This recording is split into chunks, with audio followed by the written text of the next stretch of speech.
Yang ketiga, antara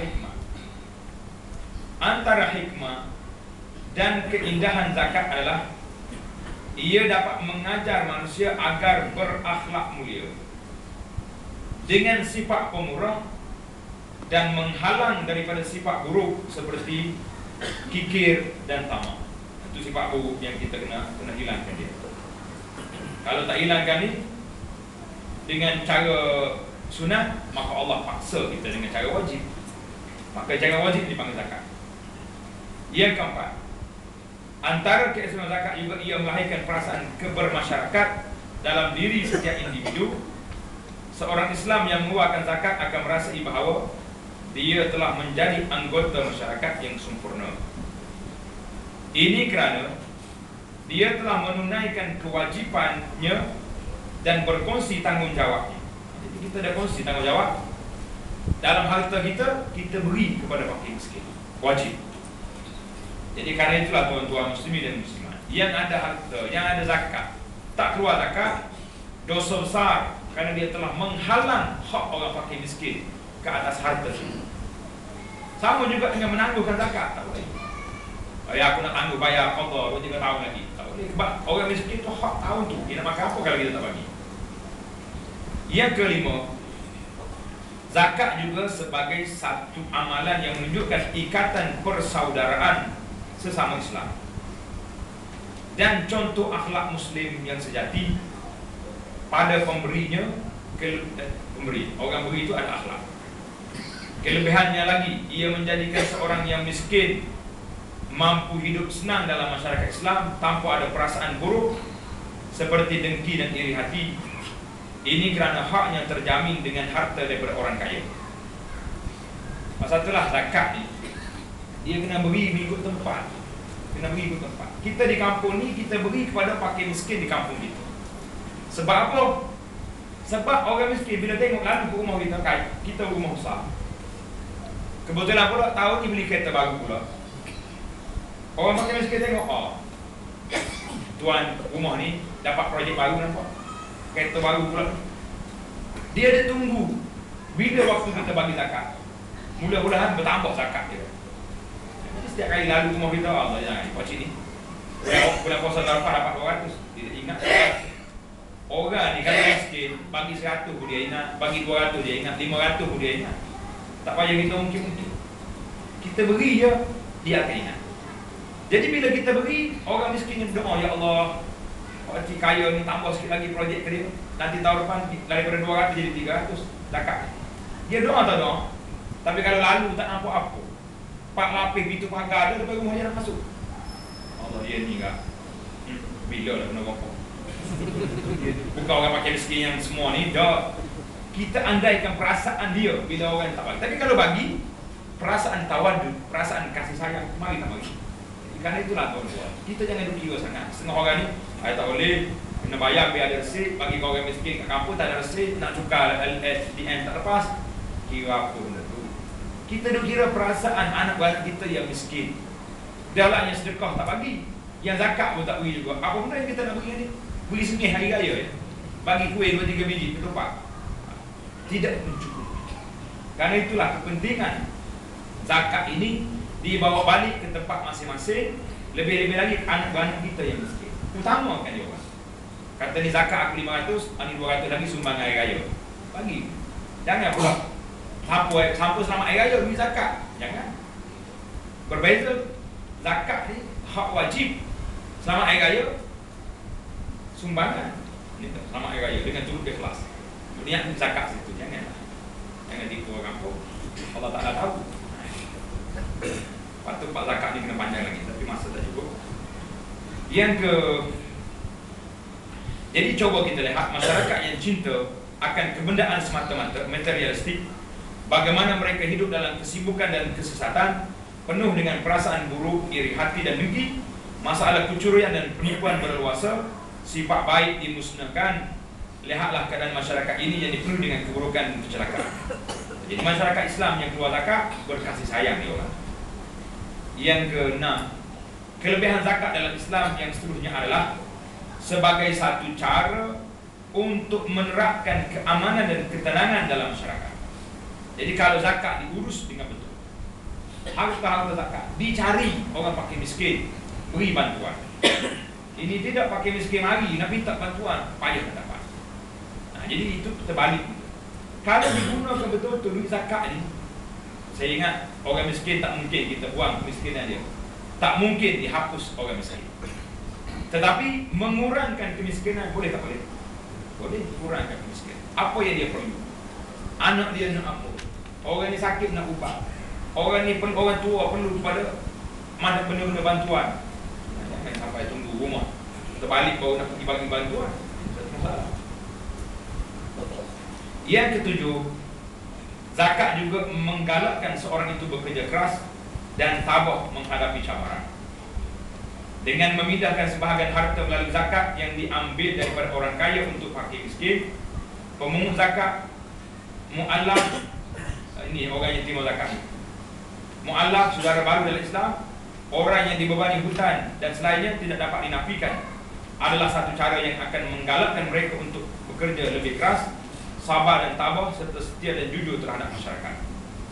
Ini akan menambahkan lagi daya usaha dan pendapatan mereka, lalu menjadikan masyarakat yang lebih mantap dan harmoni. Yang ke-8, zakat juga merupakan satu cara yang paling berkesan untuk menghapuskan kemiskinan, atau kita kata tadi mengurangkan kemiskinan. Jadi kalau zakat ini dibagi pada betul-betul kepada orang yang patut menerima zakat, insya-Allah sampai. Tapi kita tengok hari ini di setengah tempat dia punya iklan zakat tu sama besar dengan bukit. Iklan tepi bukit. Berapa ratus ribu tu satu iklan. Bukannya murah. Ratus ribu harga. Jadi kalau bawa harta ni, bawa pergi ke rumah orang fakir miskin, berapa buah rumah tak kita dapat buat. Dia buat besar. Dia kata kalau buat ni orang bayar zakat. Orang bayar zakat bukan duduk di iklan, duduk di hati dia nak bayar zakat. Duduk di hati manusia yang beriman, dia akan cari di mana tempat nak bayar zakat. Iklan tu buat menghabiskan duit orang fakir miskin. Baik, kita berpindah ni. Ibadat puasa. Dari segi syarak, makna puasa tu dari segi syarak makna apa? Menahan diri daripada melakukan perkara-perkara tertentu. Perkara tertentu tu yang senangnya, menahan diri daripada makan, minum, jima dan perkara yang membatalkan puasa tertentu pada waktu yang telah ditetapkan terhadap orang yang tertentu dengan syarat khas disertai dengan niat. Tarikh tu lagu tu lah, dia main tertentu-tertentu gitu ya. Sebab benda tu ma'ruf. Puasa diwajibkan dalam Islam. Ia adalah salah satu daripada rukun agama, salah satu fardu daripada Allah dan wajib diketahui oleh kaum muslimin. Kewajiban puasa telah disepakati oleh para ulama sebagaimana jelas dalam Quran dan hadis yang ada di hadapan kita ini, dan juga ijma' ulama. Yang kita nak bincangkan di sini secara ringkasnya, iaitulah kebaikan dan kelebihan puasa dalam Islam. Yang baiknya puasa ni, hikmah dia, indah dia ada di mana? Yang pertama, puasa membawa kepada ketakwaan. Allah sebut dalam Quran ayat 183 Al-Baqarah itu, ya ayyuhalladzina amanu kutiba alaikumus syiyam kama kutiba alal ladzina min qablikum la'allakum tattaqun. Tujuan puasa bukan nak diet, nak suruh kurus. Tujuan puasa nak suruh kita jadi orang yang bertakwa. Jika Allah kata la'allakum, bermakna dia bermaksud wajib, kewajipan. Tujuan puasa tu kejual berjaya nak suruh menjadi orang bertakwa.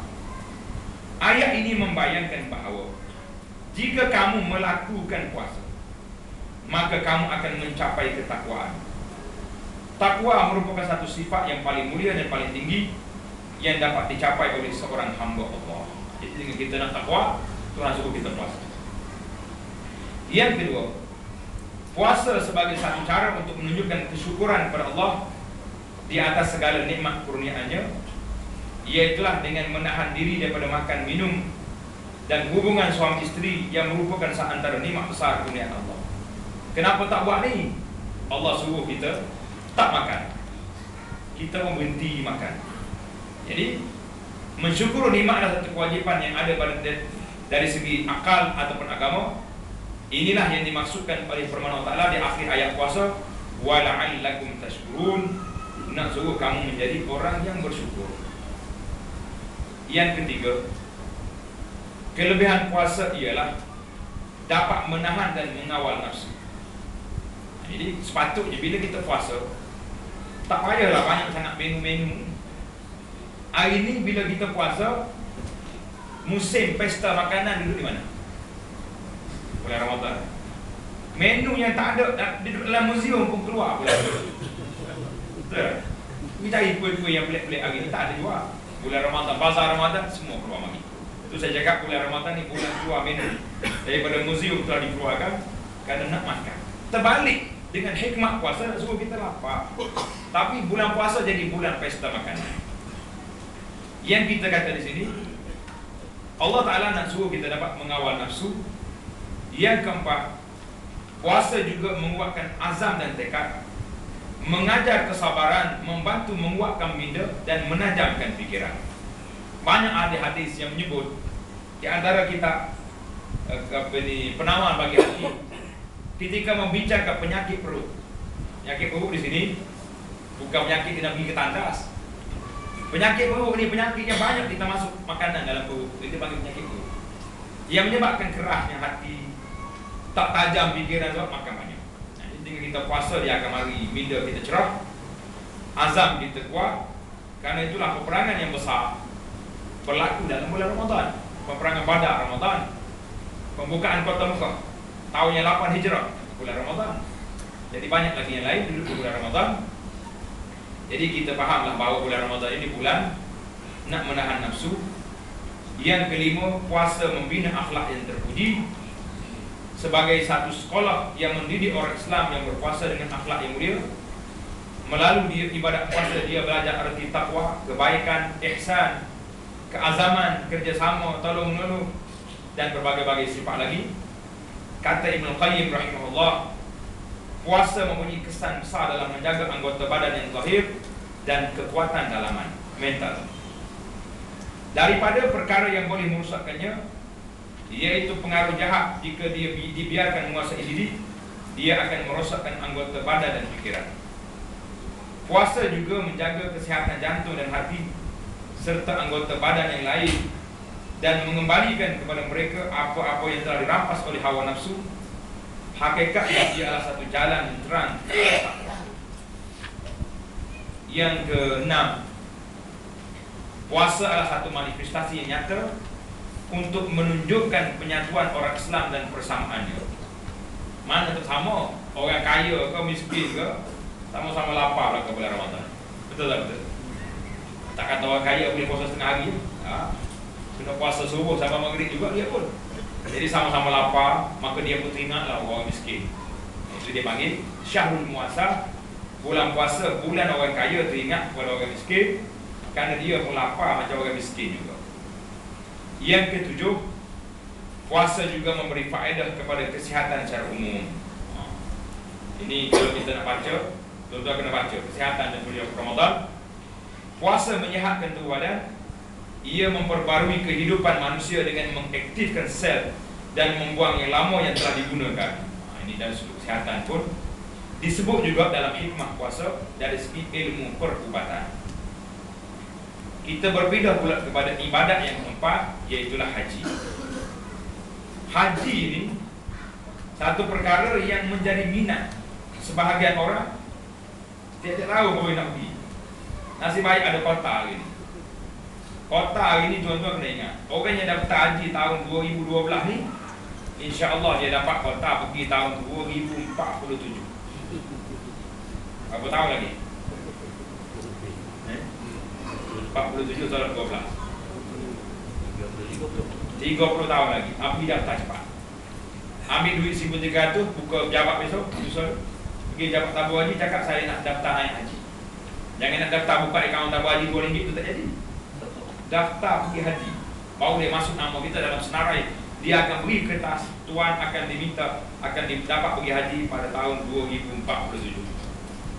Kalau umur kita hari ni baru 50 tahun, tengok-tengok 30 tahun lagi, kita duk fikir-fikir lama dah orang buat telur di arwah kan.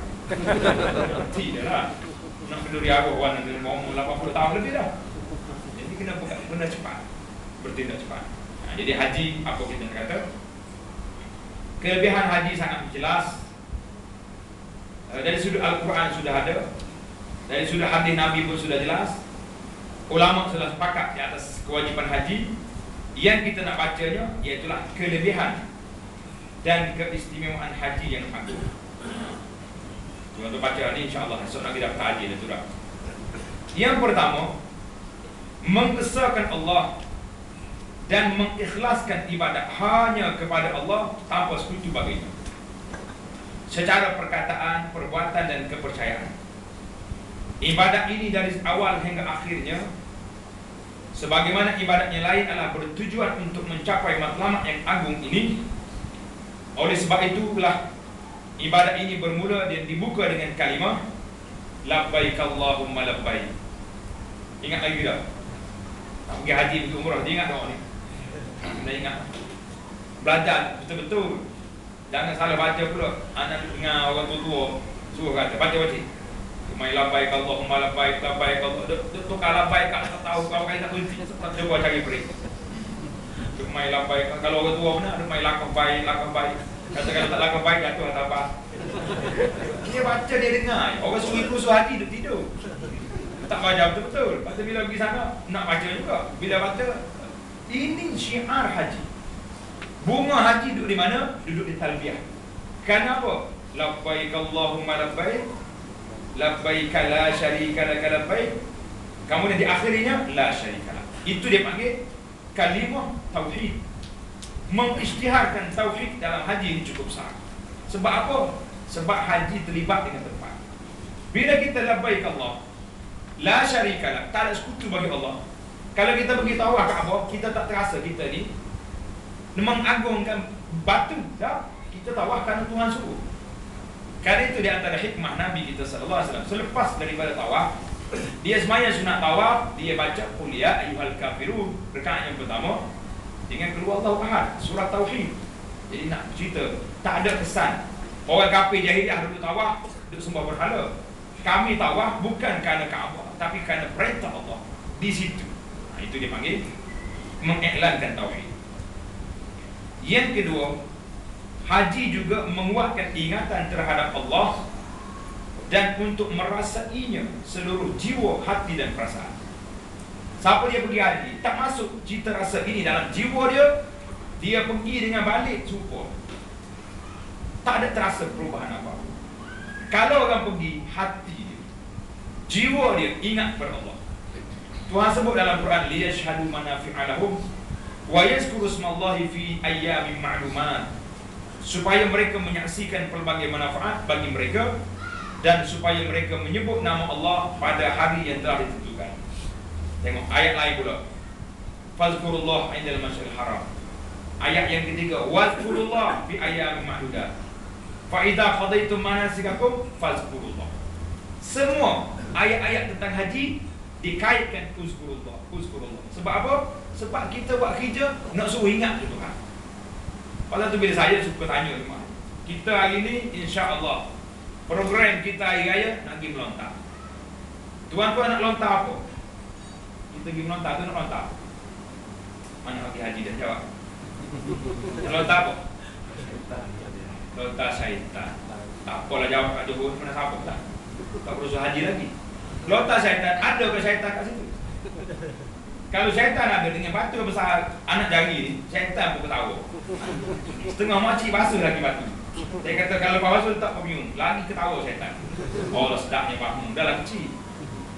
Bukan lontar syaitan, kita lontar jamrah. Kenapa lontar jamrah? Tengok hadis di bawah. Nabi kata innama ju'ila tawaf was'yu baina safa wal marwah wa ramyul jimar li iqamati zikrillah. Melakukan tawaf, sa'i, melontar adalah untuk mengingati Allah.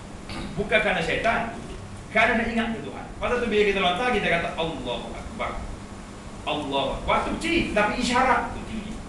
Apa isyarat? Patuh kepada arahan Allah. Itu kepatuhan tu tinggi. Duduk di mana? Duduk di kita ikut apa yang dia suruh. Tuhan tak suruh pergi melontar bersama-sama. Kalau nak lontar syaitan, saya ingat patung besar lutut bau sudah. Terlepas syaitan, kepala kawan je. Bau jadi. Lontar syaitan. Orang nak pergi haji bukan lontar syaitan, pergi lontar jamrah. Sebab apa lontar jamrah? Li'iqamati zikrillah. Tujuannya nak ingat kepada Allah. Pergi sa'i, ingat Tuhan. Pergi tawaf, ingat Tuhan. Duduk di Mina, bersempit. Di Mina ni tuan-tuan kena ingat. Kemah besar ni, besar kecil ni, satu kemah 20 orang itu. Satu, dua tilam, 3 orang. Bukan tilam apa ni yang rumah kita tu, yang kuih dengan king tak masuk tu.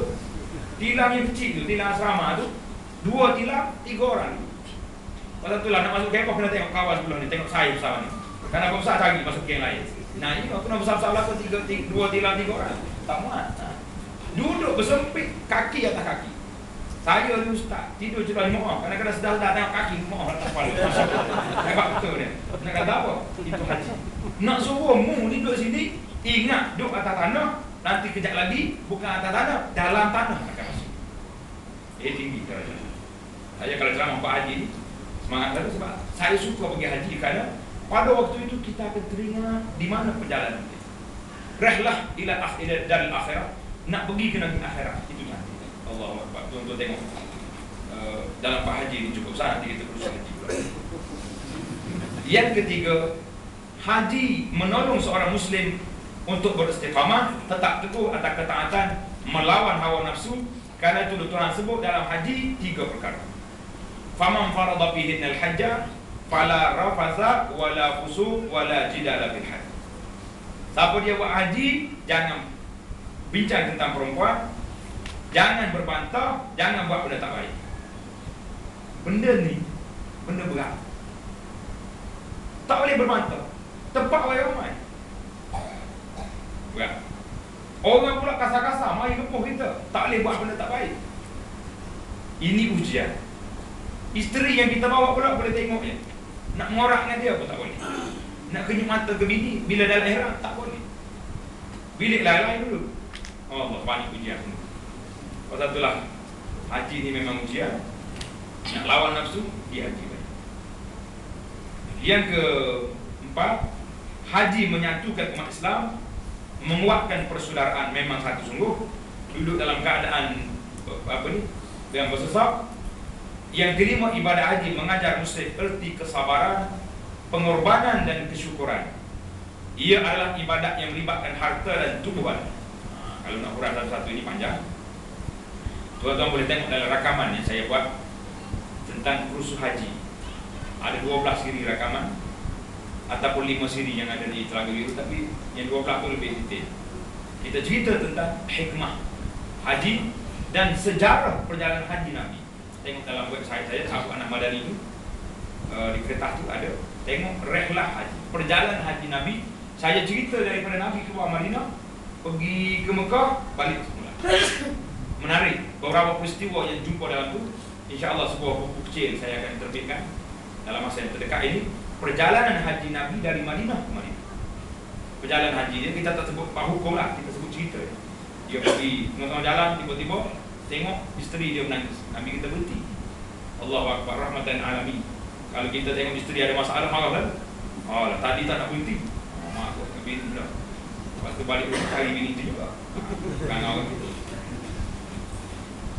Erti kesabaran, pengorbanan dan kesyukuran duduk di haji. Memang sabar.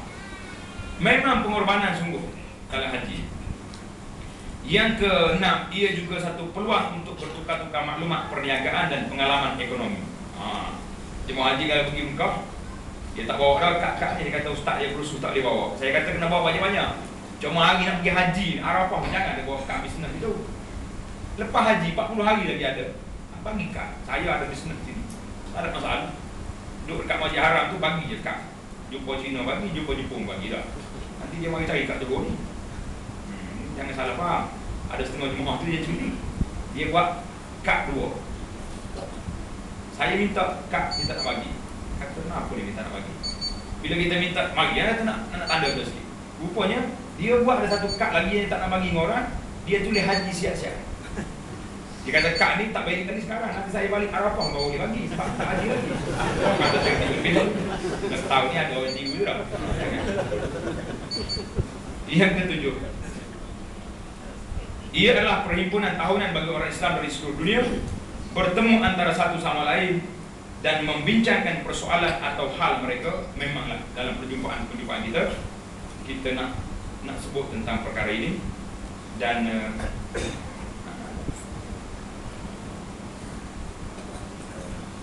kita berjazah sedikit untuk kita sambung Afifa ni, lepas tu kita break.